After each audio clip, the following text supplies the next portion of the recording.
Now, an interesting development on social media front regarding Twitter. Now, on Monday, the Indian government had ordered that Twitter block over 100 accounts and tweets related to the ongoing farmers' protest, which Twitter initially complied with. But later on, then on Monday night, Twitter reinstated these accounts, claiming freedom of speech despite the government order. Now, the Indian government has threatened penal action against the social media giant if it refuses to comply with the order. NDTV's Rubina brings us the details. Now, the notice issued by the Ministry of Electronics and Information Technology states that Twitter cannot assume the role of a court and justify non-compliance. Twitter, being an intermediary, is obliged to obey the directions as per satisfaction of authorities as to which inflammatory content will arouse passion and impact public order.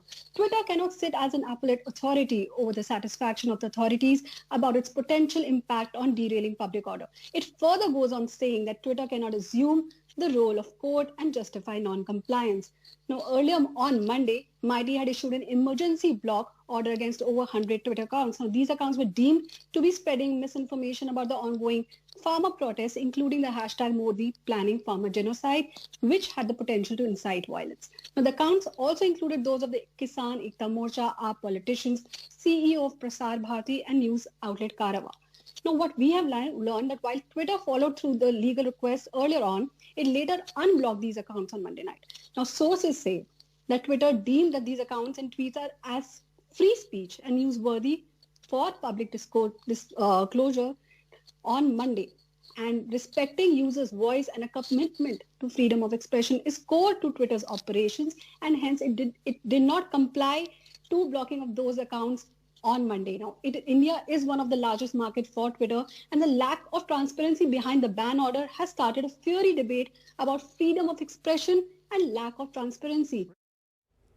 Well, to talk more about this situation, we're joined now by Pavan Duggal, cyber law expert, and advocate Nikhil Pahwa, founder Media Nama. Thank you both for joining us. And Nikhil, first this is a very, very, interesting sort of situation currently with the government having asked for these accounts to be taken down. Twitter initially complied, saying, it's a legal notice and the accounts were taken down. But then after a meeting or after rethinking it and talking about freedom of speech, these accounts were reinstated. And now through sources, it's been leaked to the media that the government is not happy with this, and there could even be action against Twitter. Yeah, Gargi, I think Twitter's probably taken a big risk to stand up for free speech.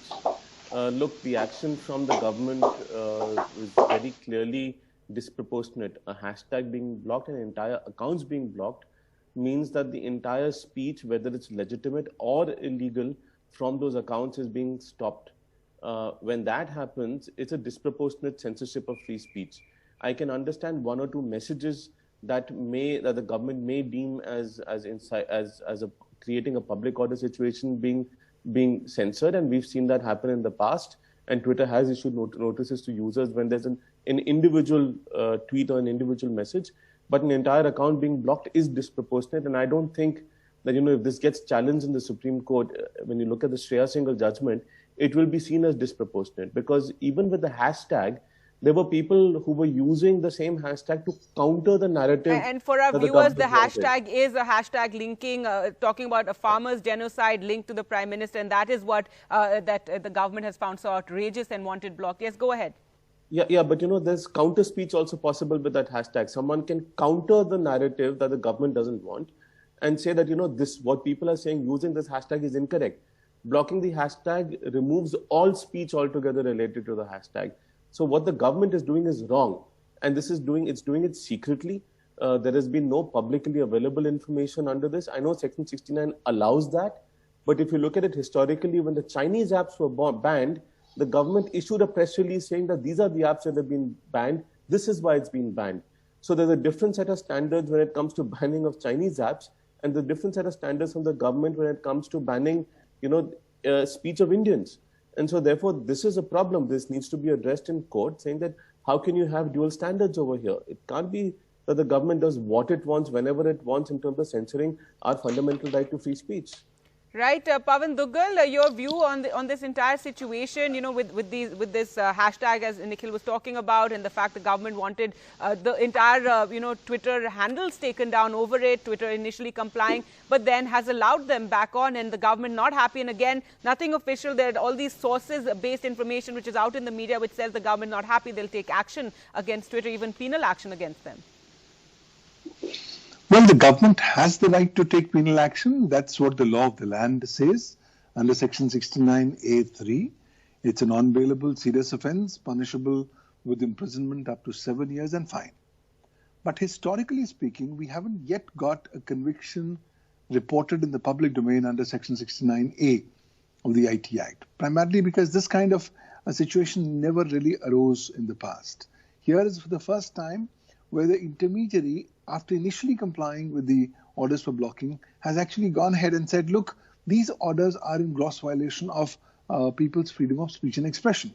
The government may be technically right that once order has been passed, you are no longer entitled to challenge it. But then there is a caveat to that.